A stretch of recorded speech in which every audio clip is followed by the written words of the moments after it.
कबीर ने police station के सामने बाइक रोकी। जब वो अंदर गया तो उसकी नज़र कुछ मीडिया वालों पर पड़ी। वो किसी लड़की को घेरे खड़े थे और उसकी फ़ोटो ले रहे थे। उससे सवाल दागे पड़े थे। वो भी किसी फ़िल्म स्टार की तरह सबके जवाब दे रही थी। कबीर अब वहाँ के थाना प्रभारी की हाजिरी भर रहा था। उसे इससे बहुत चिढ़ हो रही थी क्योंकि वो और दर्शित आज शाम ही पटमंजरी के लिए निकलने वाले थे। ऐसे में जाने से पहले कई ज़रूरी काम निपटाने थे उसे। फिलहाल वो जिस पुलिस अधिकारी के सामने बैठा था उसका नाम इंस्पेक्टर केशव आचार्य था। वो एक ज़हीन पुलिस अधिकारी लग रहा था। वो दूर दूर से भी बहल नहीं था। कबीर को खुशी होती अगर जो ये पहले मिला होता, मगर अब तो वो सारे मामले से खुद ही निपटने की ठान चुका था। ऐसे में नए सिरे से इस इंस्पेक्टर को सब कुछ समझाना ज़रा टेढ़ा सा था।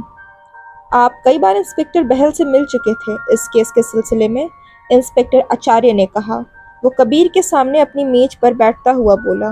वो इतनी तहजीब और नरमियत से पेश आता था कि एक नज़र में पुलिस अधिकारी ही नहीं लगता था। लगता था कोई डॉक्टर पूछ रहा हो कि गला कब से खराब है। जी मिल चुका हूँ, कबीर ने जवाब दिया। क्यों? क्योंकि वो मिलना चाहते थे, कबीर ने कहा।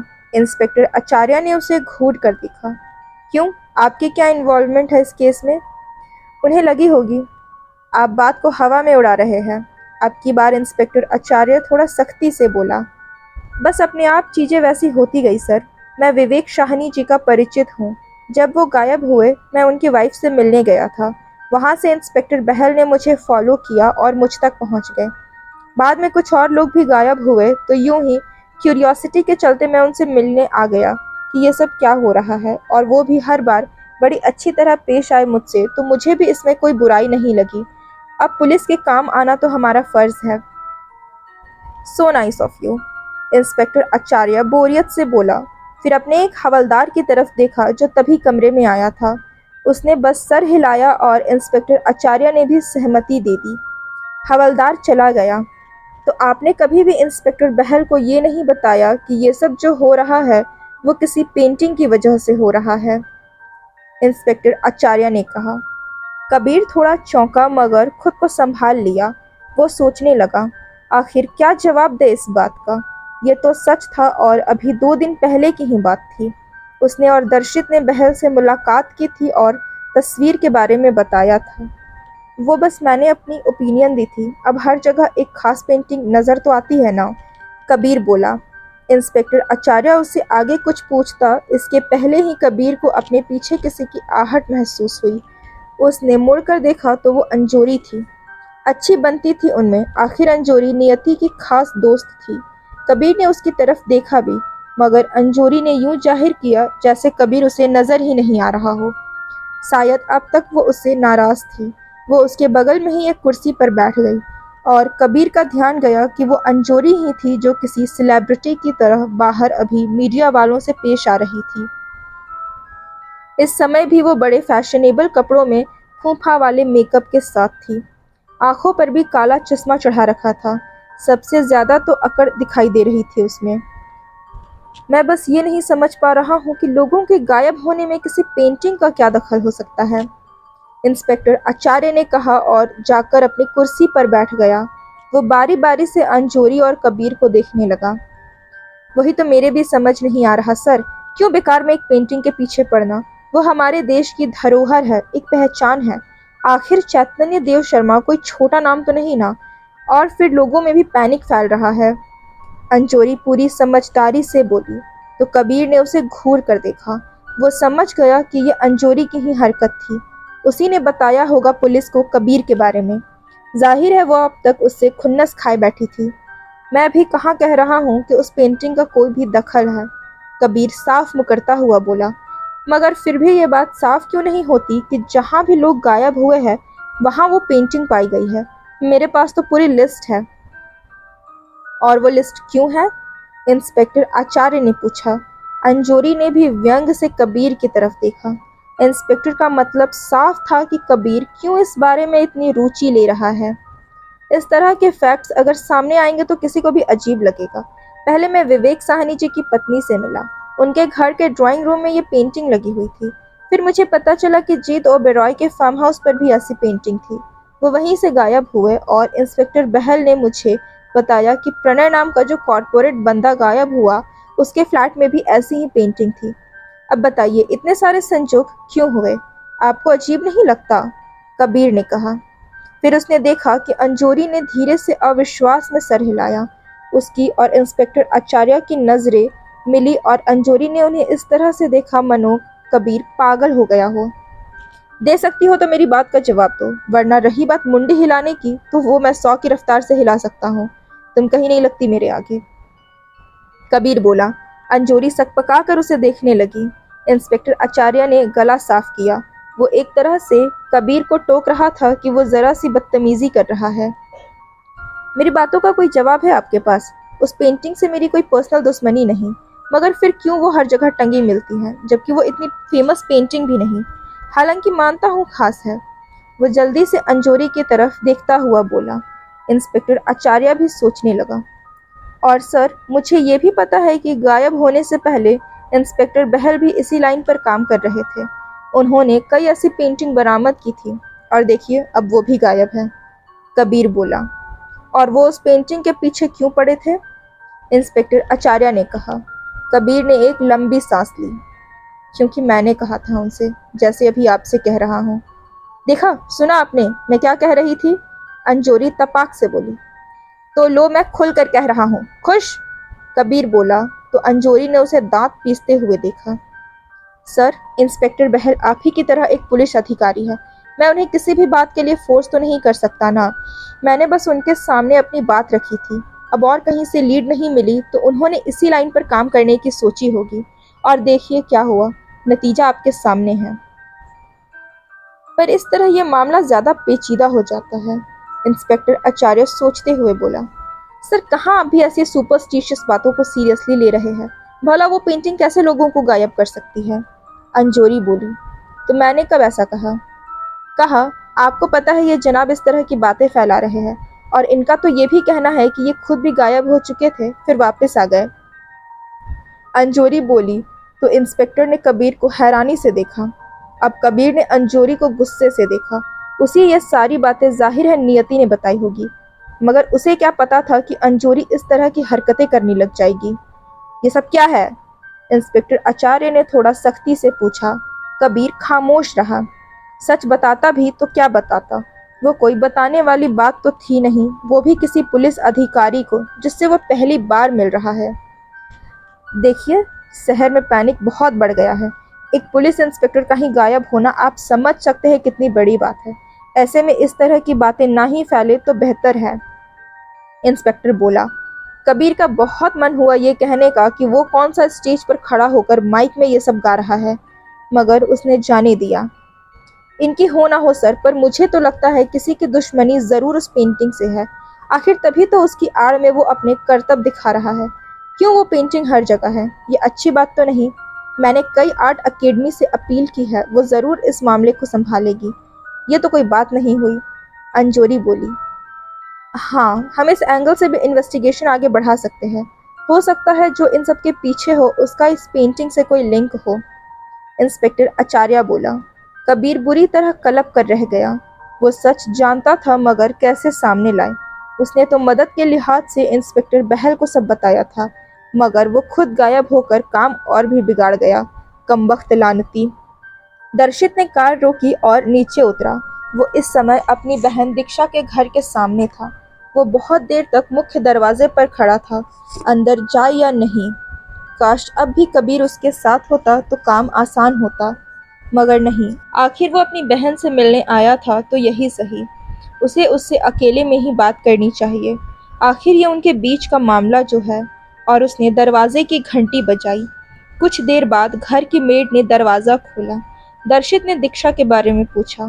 मेड ने बताया वो घर पर नहीं है।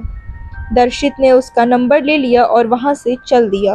वो मुड़ा ही था कि किसी से टकरा गया। सॉरी, स्वतः ही उसके मुंह से निकला, मगर वो जिससे टकराया था उसे तो जैसे फर्क ही नहीं पड़ता था। दर्शित ने देखा कि वो उम्र में 31 साल का बड़ा बदतमीज सा लगता शख्स था। वो सीधा अंदर घुस गया और दीक्षा को आवाज लगाने लगा। मैडम नहीं है ना घर पे अभी? मेड चिढ़कर बोली। अरे तो कहाँ गई? फोन भी नहीं लग रहा उसका। वो व्यक्ति पूरी बदतमीजी से बोला। तो मैं क्या करे अभी? मेड चिढ़कर बोली। मुझसे जबान लड़ाती है? उस आदमी का गुस्सा फट पड़ा। दर्शित तुरंत बीच में आ गया। औरतों से बात करने का ये कौन सा तरीका हुआ? वो ठंडे स्वर में बोला। अब तुम कौन हो और यहाँ क्या कर रहे हो? वो शख्स आंखें सिकोड़ता हुआ बोला। मैं हूँ कोई, पर तुमने सुना ना, दीक्षा यहाँ नहीं। दर्शित बोला। तब तो तुम्हारा यहाँ आना बेकार हो गया। वो ताना मारता हुआ बोला। एक पल बाद दर्शित को एहसास हुआ कि वो उस पर कितना घिनौना आरोप लगा रहा था। उसका गुस्सा तो सतह पर ही रहता था। वो आगे बढ़ा और दोनों हाथों से उसकी कॉलर दबोच ली। किसी तरह वो व्यक्ति अपनी कॉलर छुड़ाकर भागा। जाते जाते वो दर्शित को धमकाता हुआ गया। दर्शित मेद की तरफ मुड़ा। कौन था ये? उसने पूछा। वो जो साहब था ना, मैडम का हस्बैंड, उसका बड़ा भाई आदित्य। मेड मुंह बिचकाकर बोली। यहाँ क्यों आया था? अरे सर मत पूछो, कभी भी चला आता खूंटा तुड़ाई गाय जैसे। साहब गायब है ना, दीक्षा मैडम का हस्बैंड। तो इस आदित्य को लगता वो सब मैडम का गलती। हमेशा आता है, मैडम से झगड़ता है, गाली देता है, फिर चला जाता है। मेड ने बताया तो दर्शित की मुट्ठियां भिज गई। मतलब दीक्षा अकेली है और ये आदित्य उसे और परेशान करता है। सुनो, ये मेरा नंबर है। वो मेड की तरफ कार्ड बढ़ाता हुआ बोला। अब से यहाँ आए तो मुझे फ़ोन करना, ओके? ओके, पर साहब आप कौन? मैं दीक्षा का दोस्त हूँ, दर्शित बोला और वहाँ से निकल गया। वापस आकर वो अपनी कार के ड्राइविंग सीट पर बैठा और इस बारे में सोचने लगा। उसे क्यों इतना फ़र्क पड़ता है कि कोई दीक्षा को धमका रहा है? उसे इतना गुस्सा क्यों आया आदित्य पर, जबकि अभी अभी उसके मुंह से अपने लिए भाई भी नहीं निकला। दीक्षा का दोस्त बताया खुद को। बिस्तर पर सारा सामान बिखरा हुआ था। पास ही एक सूटकेस खुला हुआ था। कबीर उसमें अपने कपड़े मोड़ मोड़ कर फेंके जा रहा था। किसी बात को लेकर उसका मूड खराब था। कमरे से बाहर लिविंग हॉल में नियति किसी से फोन पर बात कर रही थी। तभी नियति अंदर आई। अरे अरे, ये क्या है कबीर? वो अपना मोबाइल एक मेज पर रखती हुई बोली। कबीर बड़ी ही बेतरतीबी से अपना सामान रख रहा था। चलो हटो, मुझे करने दो। नियति उसका खुला हुआ सूटकेस अपनी तरफ करती हुई बोली। नहीं, तुम रहने दो, वरना अंजोरी को ये भी बता दोगी कि मैं पजामे नाड़े वाला पहनता हूँ या इलास्टिक के। कबीर चिढ़कर बोला और सूटकेस वापस खींच लिया। क्या क्या बोल रहे हो? नियति बोली। कबीर उसकी तरफ मुड़ा। क्या जरूरत है हर बात उसे बताने की? अरे पर हुआ क्या? कबीर ने उसे अब सारी बात बता दी। आज वो पुलिस स्टेशन में अंजोरी से मिला था और अंजोरी ने ही उसकी शिकायत की थी। कबीर, वो तब बहुत परेशान थी। मैंने तुम्हें बताया तो कि उसका अपना हस्बैंड गायब है। मुझे लगा वो हमारी तरफ है। वो ये सब करेगी मैंने भी नहीं सोचा था। नियति माफी मांगने वाले अंदाज में बोली।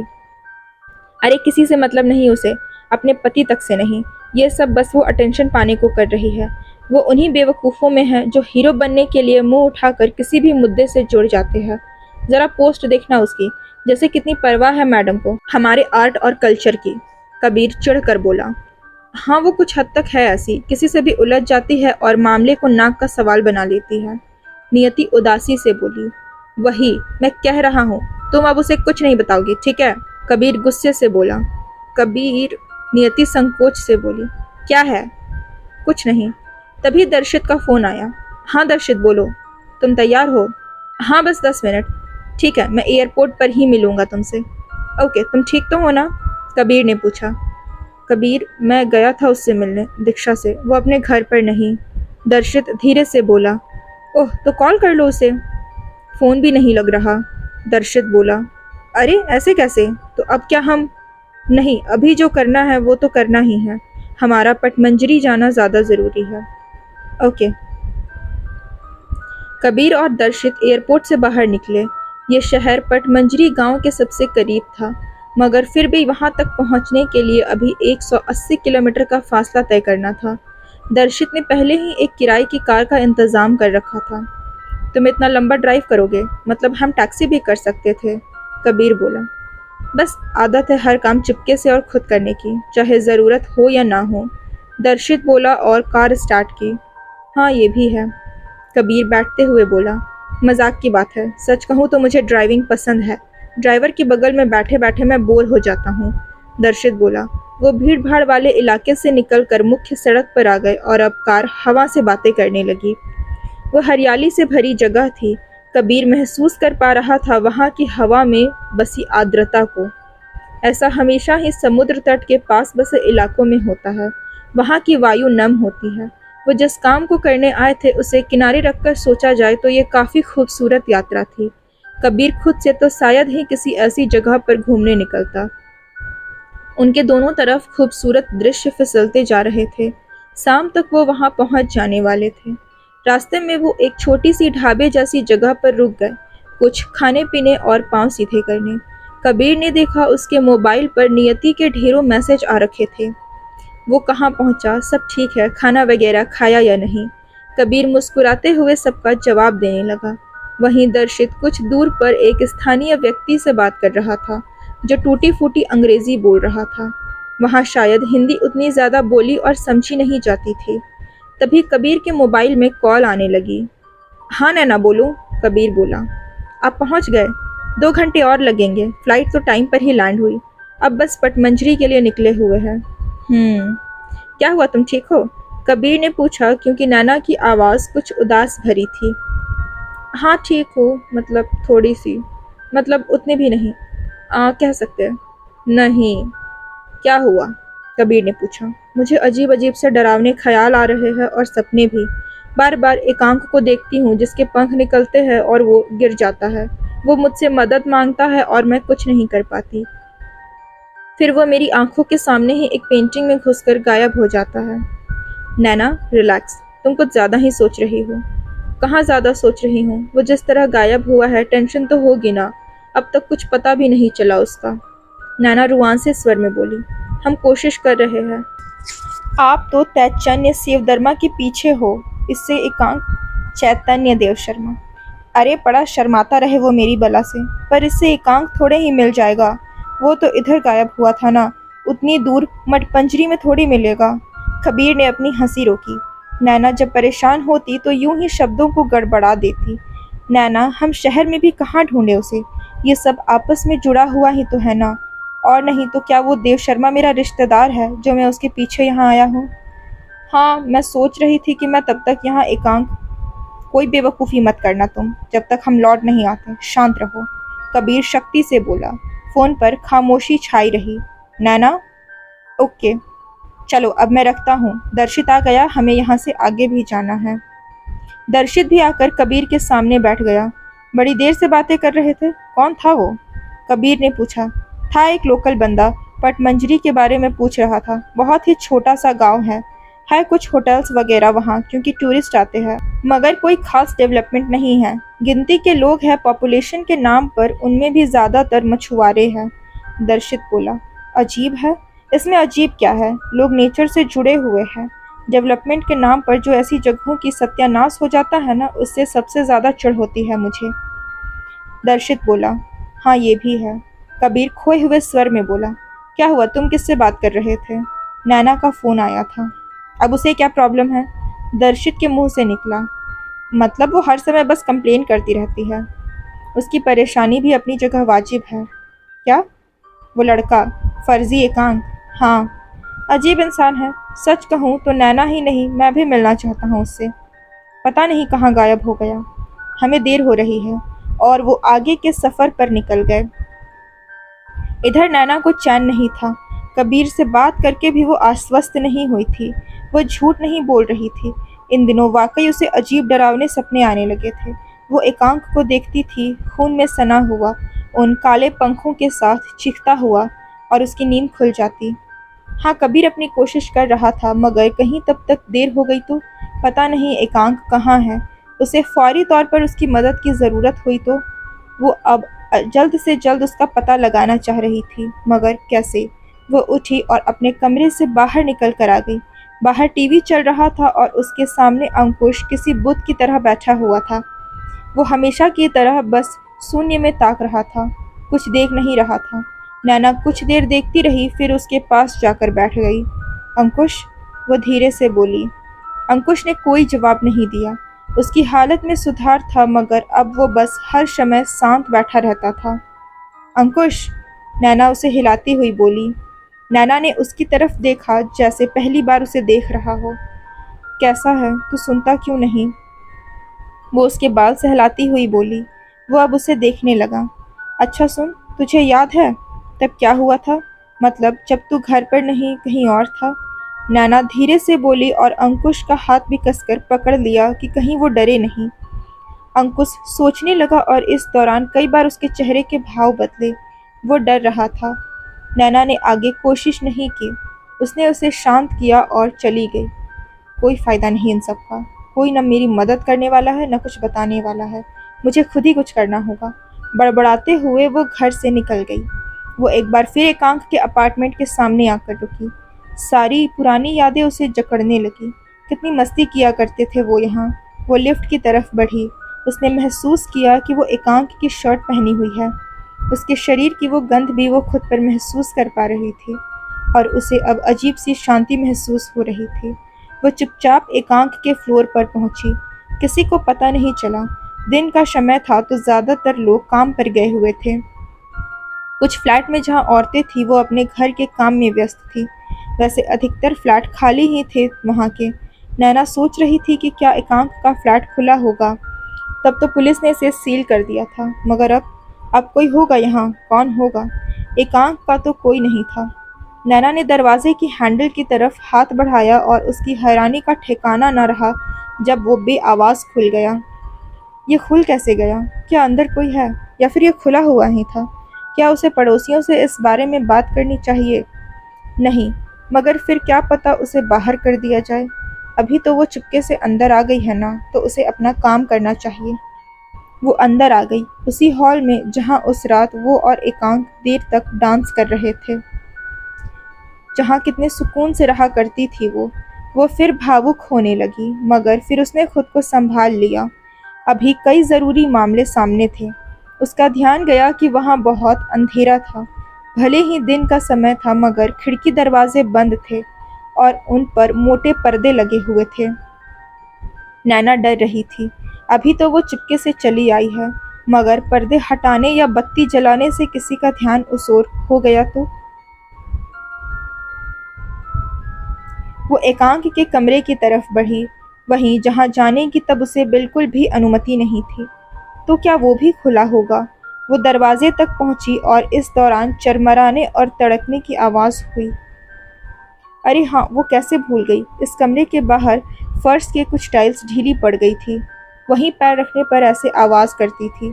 नैना को वो कमरा भी खुला मिला। शायद पुलिस ने दोबारा उसे लॉक नहीं किया होगा।